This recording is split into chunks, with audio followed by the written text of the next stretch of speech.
Hello friends, ഇന്നത്തെ എപ്പിസോഡിൽ നെല്ലിശ്ശേരിക്ക് തിരികെ എത്തുന്ന അർച്ചനയെ കാണുന്ന സച്ചി അർച്ചനയോട് സ്നേഹയുടെ വിവരങ്ങൾ അന്വേഷിക്കണം.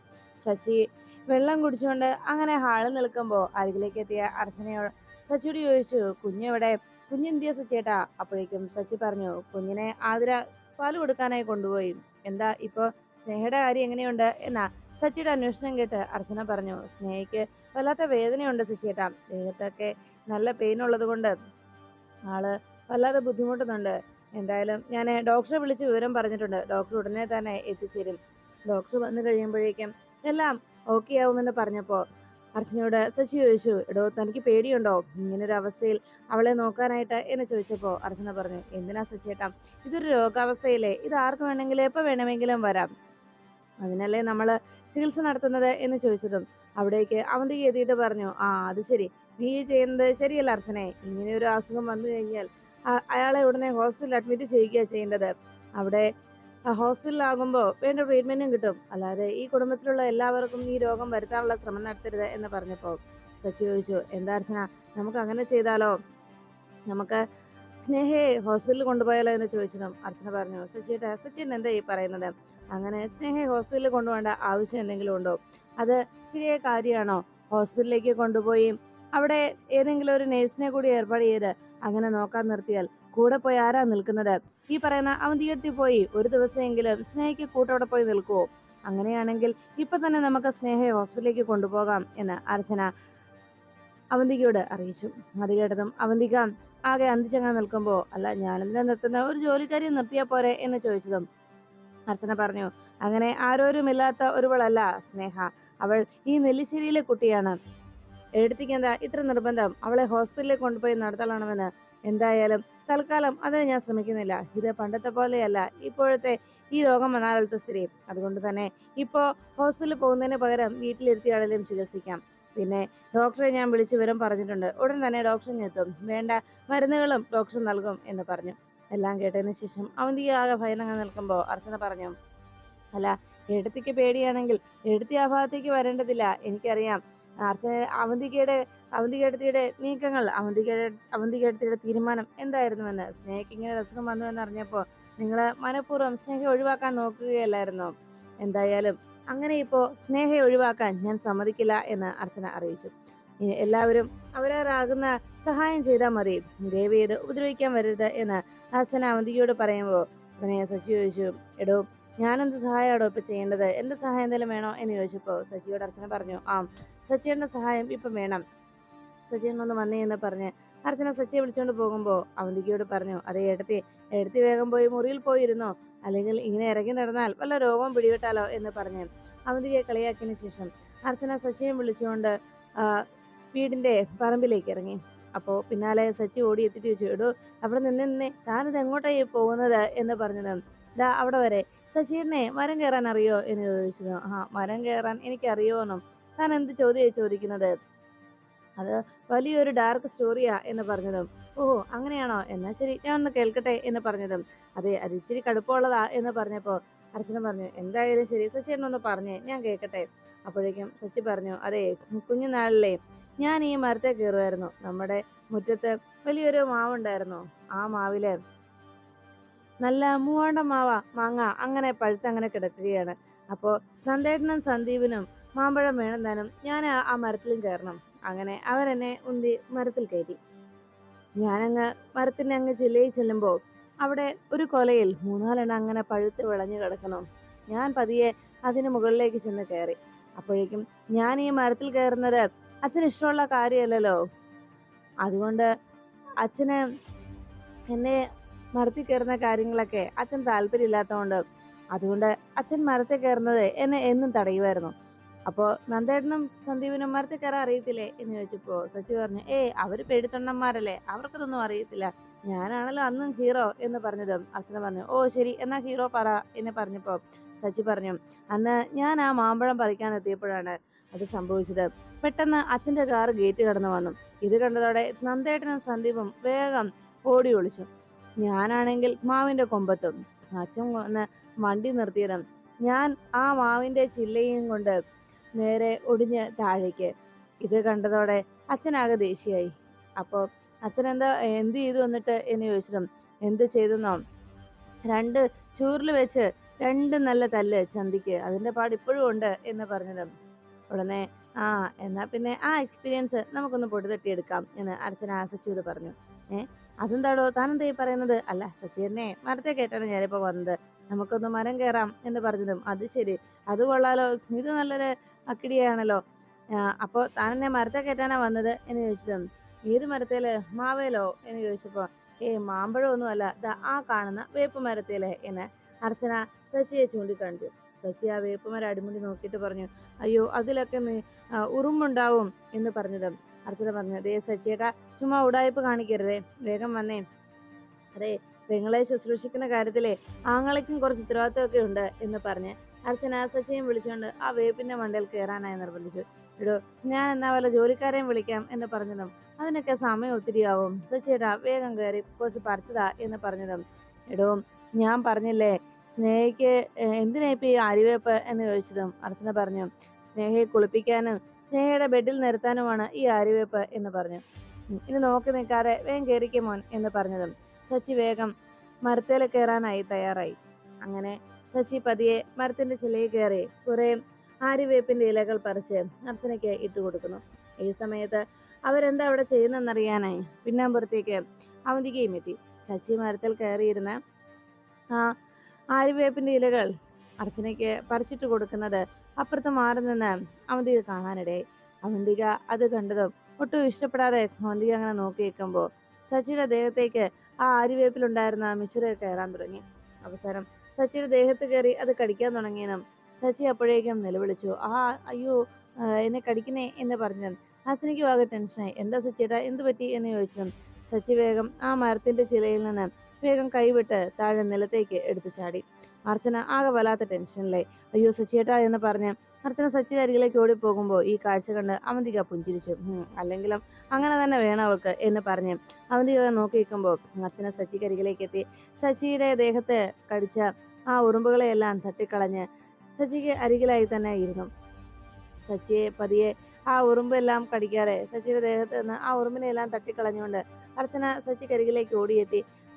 അർച്ചനയുടെ ആ സ്നേഹം കണ്ടതും അവന്തിക പറഞ്ഞു, ഓ ഒരു വിശുദ്ധ പ്രണയം വന്നിരിക്കുന്നു എന്ന് പറഞ്ഞ് അത് ഇഷ്ടപ്പെടാതെ അവന്തിക മുഖം തിരിച്ച് നേരെ നെല്ലിശ്ശേരിയിലേക്ക് മടങ്ങുന്നു.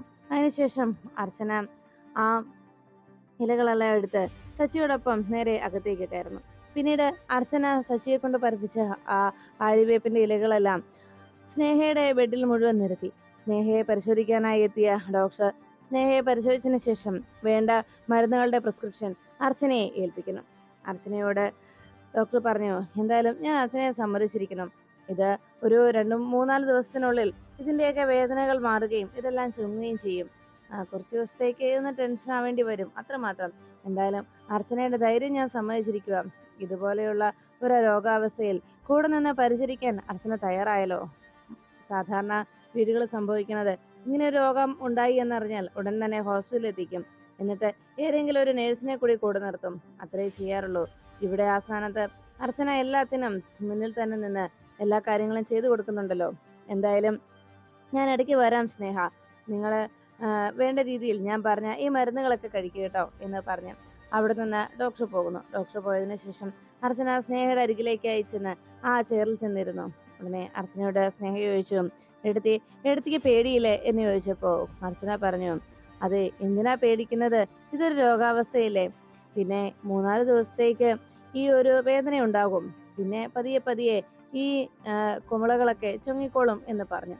ഉടനെ സ്നേഹ ചോദിച്ചു, ഞാൻ അർച്ചന എടുത്തിയോട് ചെയ്തത് എന്തെല്ലാം ക്രൂരതകളാണ്, എന്നിട്ടും എടുത്തിക്ക് ഒരു കുഞ്ഞ് ഉള്ളതൊക്കെയല്ലേ, എന്നിട്ടും എടുത്തി എന്നെ പരിചരിക്കാനായി വന്നത്, അത് അത് വേണമായിരുന്നോ ഏട്ടത്തി, എന്നെ ഏതെങ്കിലും ഹോസ്പിറ്റലാക്കിയാൽ പോരായിരുന്നോ എന്ന് അർച്ചനയോട് സ്നേഹ ചോദിച്ചതും അർച്ചന പറഞ്ഞു, സ്നേഹേ ഇന്ന് അമ്മ ഉണ്ടായിരുന്നെങ്കിൽ അമ്മ ഇങ്ങനെ നിന്റെ അരികിൽ നിന്ന് അകന്നു മാറി നിൽക്കുവോ, നിനക്ക് ഇങ്ങനെ ഒരു അവസ്ഥ വന്നു എന്ന് പറഞ്ഞ് അമ്മ ഒഴിഞ്ഞു മാറി നിൽക്കുവോ, നിന്നെ പരിചരിക്കാതിരിക്കുവോ എന്ന് സ്നേഹയോട് അർച്ചന ചോദിച്ചു.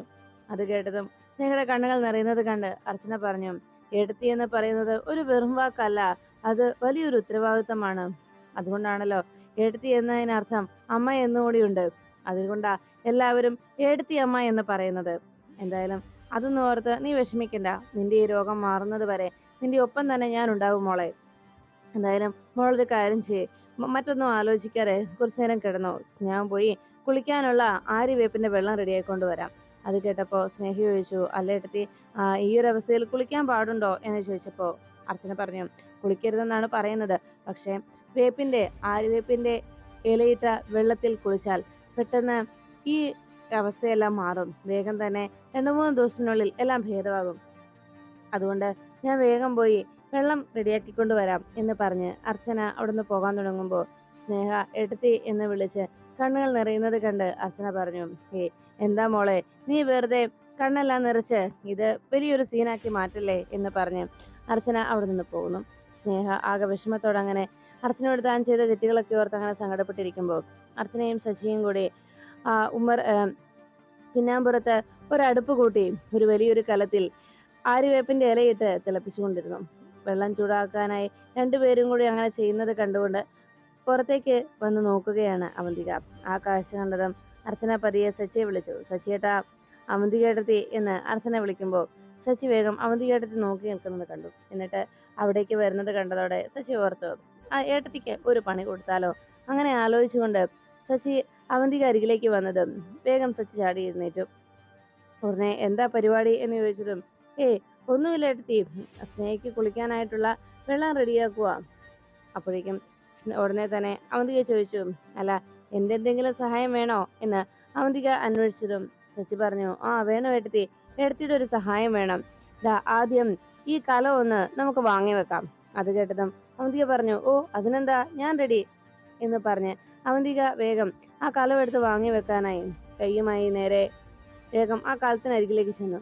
ആ കലത്തിന്റെ സൈഡിലേക്ക് അവന്തിക കയ്യിൽ തുണി പോലും പിടിക്കാതെ വേഗം ആ കലം എടുത്ത് വാങ്ങി വെക്കാനായിട്ട് കലത്തെ പിടിച്ചതും പെട്ടെന്ന് അവന്തികയുടെ കൈ പൊളന്നു. അയ്യോ എന്റെ കൈ എന്ന് പറഞ്ഞ് അവന്തിക വേഗം കൈ മാറ്റുന്നത് കണ്ട് സച്ചി ചിരിച്ചു. എന്ത് പണിയായിട്ട് ഈ കാണിക്കുന്നത് എന്ന് സച്ചി അന്വേഷിച്ചു. അപ്പോഴേക്കും അവന്തിക പറഞ്ഞു, സച്ചി എന്റെ കൈ പൊള്ളി എന്ന് പറഞ്ഞ് അവന്തിക നിലവിളിച്ചു. ഇത് കണ്ടതോടെ സച്ചി അങ്ങനെ ചിരിച്ചുകൊണ്ട് നിൽക്കുമ്പോൾ അവന്തികയോട് സച്ചി ഇങ്ങനെ ഒരു പ്രവൃത്തി ചെയ്തതിൽ ദേഷ്യത്തോടെ അവന്തിക പറഞ്ഞു, എന്നാലും സച്ചി, നീ എന്നോട് ഇങ്ങനെ ഒരു ചതി ചെയ്യുമെന്ന് ഞാൻ ഒരിക്കലും കരുതിയില്ല. അപ്പോഴേക്കും സച്ചി പറഞ്ഞു, അല്ല ഏട്ടത്തി, ആരെങ്കിലും ഇങ്ങനെ തിളച്ച വെള്ളം ഒരു തുണി പോലും കൂട്ടാതെ എടുത്ത് പിടിക്കാൻ നോക്കുവോ എന്ന് അർച്ചന അപ്പോഴേക്കും അന്വേഷിച്ചു. അല്ലെങ്കിലും അതൊക്കെ അറിയണമെന്നുണ്ടെങ്കിൽ കിച്ചണിൽ ഇടയ്ക്കെങ്കിലും കയറണ്ടേ എന്ന് അർച്ചന അവന്തികയെ കുറ്റപ്പെടുത്തുന്നത് പോലെ സംസാരിച്ചു. അതെല്ലാം കേട്ടതോടെ അവന്തിക ദേഷ്യത്തോടെ അർച്ചനയും സച്ചിയെ നോക്കിയിട്ട് അവിടെ നിന്ന് പോകുന്നു. ഈ സമയം അർച്ചന സച്ചിയോട് ചോദിച്ചു, എന്നാലും സച്ചിയേട്ടാ, ഇത് വലിയൊരു പണിയായിപ്പോയി. എന്തിനാ ആ പാവത്തിനെ ഇങ്ങനെ ഒരു പണി കൊടുത്തത് എന്ന് പറഞ്ഞതും സച്ചി പറഞ്ഞു, പിന്നെ പാവം, തൻ്റെ മനസ്സിലെ സ്നേഹം കൃത്യമായി തന്നെ മുഖത്ത് കാണുന്നുണ്ട് കേട്ടോ എന്ന് പറഞ്ഞതും അർച്ചന പറഞ്ഞു, ഒന്ന് പോ സച്ചിയേട്ടാ, വാ, നമുക്ക് എന്തായാലും ഈ വെള്ളം വേഗം സ്നേഹയെ കുളിപ്പിക്കാനായി കൊണ്ടുപോകാം. സച്ചിയുടെ വെള്ളം ഇങ്ങെടുത്ത് വാങ്ങി വെച്ചേ എന്ന് പറഞ്ഞപ്പോ സച്ചി ചോദിച്ചു, ഞാനോ?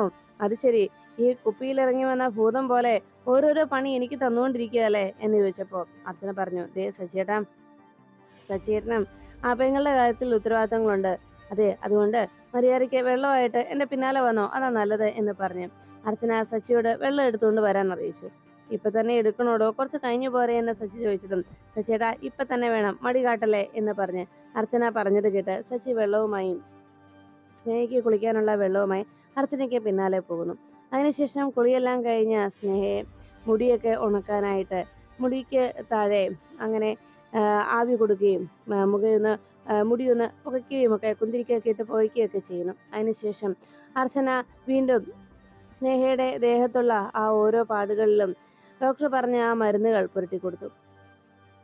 മരുന്നുകൾ എല്ലാ ഭാഗത്തും പുരട്ടിയതിനു ശേഷം അർച്ചന സ്നേഹയെ മാറ്റിയിരുത്തിയിട്ട് ആ ബെഡിലുള്ള ഇലകളൊക്കെ കൃത്യമായി വിരിച്ചിട്ട് സ്നേഹയ്ക്ക് അവിടെ കിടക്കുന്നതിന് വേണ്ടിയുള്ള സൗകര്യം ഒരുക്കുന്നു. അർച്ചന വേണ്ട രീതിയിൽ സ്നേഹയെ ശുശ്രൂഷിച്ച് പരിചരിച്ചങ്ങനെ നടക്കുമ്പോൾ നെല്ലിശ്ശേരിയില് രാവിലെ സേതുമാധവൻ പത്രം വായിച്ചുകൊണ്ടിരിക്കുന്ന നേരത്തെ ഹാളിലേക്ക് അവന്തിക മനഃപൂർവ്വം എത്തി. അച്ഛൻ അർച്ചനയെ കാര്യങ്ങൾ പറഞ്ഞത് മനസ്സിലാക്കണം. ഇത് കേട്ടതും സേതുമാധവൻ ചോദിച്ചു, എന്താ അവന്തിക മോളെ നീ പറഞ്ഞു വരുന്നത്, എനിക്കൊന്നും മനസ്സിലാവുന്നില്ല. അപ്പോഴാണ് അവന്തിക പറഞ്ഞത്, അല്ലച്ച, അർച്ചന ഇങ്ങനെ തുടങ്ങിയാലേ ഈ കുടുംബത്തുള്ള എല്ലാവരും ആകെ പ്രശ്നത്തിലാവും. ഈ കുടുംബത്തുള്ള എല്ലാവരും ആകെ കുഴപ്പത്തിലാകുമെന്നതാണ് ഞാൻ പറഞ്ഞു വന്നത് എന്ന് അവന്തിക അറിയിച്ചു. അപ്പോഴാണ് അർച്ചന സ്നേഹയ്ക്ക് കൊടുക്കുന്നതിന് വേണ്ടിയുള്ള ഭക്ഷണം ആതിരയോട് ഉണ്ടായിക്കൊണ്ട് വരാൻ പറഞ്ഞതനുസരിച്ച് ആതിര ഭക്ഷണവുമായി സ്നേഹയുടെ റൂമിലേക്ക് എത്തുന്നു. അർച്ചന അത് വാങ്ങി സ്നേഹയെ ഭക്ഷണം കഴിപ്പിക്കുന്നു. ഈ സമയം അവന്തിക വീണ്ടും സേതുമാധവനോട് പറഞ്ഞു, അച്ഛാ, സ്നേഹയുടെ ഇപ്പോഴത്തെ അവസ്ഥയിൽ സ്നേഹ ഏതെങ്കിലും ഹോസ്പിറ്റലിൽ കൊണ്ടുപോയി ചികിത്സിക്കുകയല്ലേ വേണ്ടത്. ഇന്നത്തെ കാലത്ത് ഈ ഇതുപോലെയുള്ള രോഗങ്ങൾ വീട്ടിൽ വെച്ച് ചികിത്സിക്കുന്നത് ശരിയാണോ അച്ഛാ എന്ന് ചോദിച്ചതും, അതും പകർച്ചവ്യാധിയല്ലേ എന്ന് ആകെ ആശങ്കയോടെ അവന്തിക ചോദിക്കുമ്പോൾ സേതുമാധവൻ ആ ചോദ്യം കേട്ട് പുഞ്ചിരിച്ചുകൊണ്ട് അവന്തികയോട് ചോദിച്ചു, മോളെ, നിനക്ക് പേടിയുണ്ടല്ലേ? എന്നാലും ഇന്നത്തെ കാലത്ത് എന്ന് പറഞ്ഞ് നീ പറഞ്ഞതുപോലെ ഇന്നത്തെ കാലത്ത് ഇതാരും വലിയൊരു രോഗമായി കരുതുന്നില്ല. വസൂരിയൊക്കെ പണ്ട് ഒരു ഒരു വീട്ടിൽ വന്നാൽ അത് മറ്റെല്ലാ വീടുകളിലും പടർന്നു പിടിക്കും എന്ന് പറഞ്ഞ പോലെ ഇന്ന് ചിക്കൻ പോക്സ് അങ്ങനെ പടർന്നു പിടിക്കുന്ന ഒരവസ്ഥയിലല്ല കാര്യങ്ങൾ എന്ന് സേതുമാധവൻ അറിയിച്ചു. എല്ലാം കേട്ടതും അവന്തിക പറഞ്ഞു, എന്നാലും അച്ഛാ, ഇവിടെ നമ്മളെല്ലാവരും കൂട്ടുകുടുംബമായി കഴിയുന്നതല്ലേ. അർച്ചന സ്നേഹയെ ശുശ്രൂഷിച്ചിട്ട് വന്നു കഴിഞ്ഞാൽ ഇനി അർച്ചനയ്ക്ക് രോഗം പിടിപെട്ടാലോ? പിന്നെ അർച്ചന കാരണം ഈ വീട്ടിലുള്ള എല്ലാവർക്കും ഈ രോഗാവസ്ഥ ഉണ്ടാവില്ലേ? അതുകൊണ്ട് അച്ഛൻ അർച്ചനയെ ഒന്ന് പറഞ്ഞ് മനസ്സിലാക്കണം എന്ന് അവന്തിക അറിയിച്ചു. അപ്പോഴാണ് അവന്തികയുടെ സംസാരം കേട്ടുകൊണ്ട് അർച്ചന ഔട്ട് ഹൗസിൽ നിന്ന് നേരെ അകത്തേക്ക് കയറി വന്നത്. ഏട്ടത്തി, സ്നേഹയുടെ കാര്യം ഓർത്ത് ഏട്ടത്തി പേടിക്കണ്ട. അങ്ങനെ പടരുന്ന രോഗമാണെന്നുള്ള ആശങ്കയും ഏട്ടത്തിയുടെ മനസ്സിനെ അലട്ടേണ്ടതില്ല. അങ്ങനെ ഒരു അവസ്ഥയും ഉണ്ടാകാതെ നമ്മൾ നോക്കിയാൽ മതി എന്ന്. എവിടെ ഇരുന്നാലും എപ്പോൾ ഇരുന്നാലും ഇത് വരാനുള്ളതാണെങ്കിൽ തീർച്ചയായിട്ടും വരികയും ചെയ്യുമെന്ന് അർച്ചന അവന്തികയോട് അറിയിച്ചു. അങ്ങനെ പറഞ്ഞുകൊണ്ട് അർച്ചന അവന്തികയുടെ അരികിലേക്ക് വന്നതും അവന്തികയുടെ മുഖഭാവം കണ്ട് അർച്ചന പറഞ്ഞു, ഇപ്പൊ തന്നെ ഏട്ടത്തിയുടെ മുഖത്ത് അവിടെ ഇവിടെയൊക്കെ ആയിട്ട് ഓരോ കുമിളകൾ കാണുന്ന പോലെ എന്ന് പറഞ്ഞതും അവന്തിക ആ കലിയോടെ അർച്ചനയെ നോക്കിയിട്ട് അവിടെ നിന്ന് പോയി. അപ്പോഴേക്കും സേതുമാധവൻ അർച്ചനയോട് പറഞ്ഞു, മോളെ അർച്ചനെ, എന്തിനാ നീ അവളെ വെറുതെ ചുണ്ടി പിടിപ്പിച്ചത് എന്ന് പറഞ്ഞതും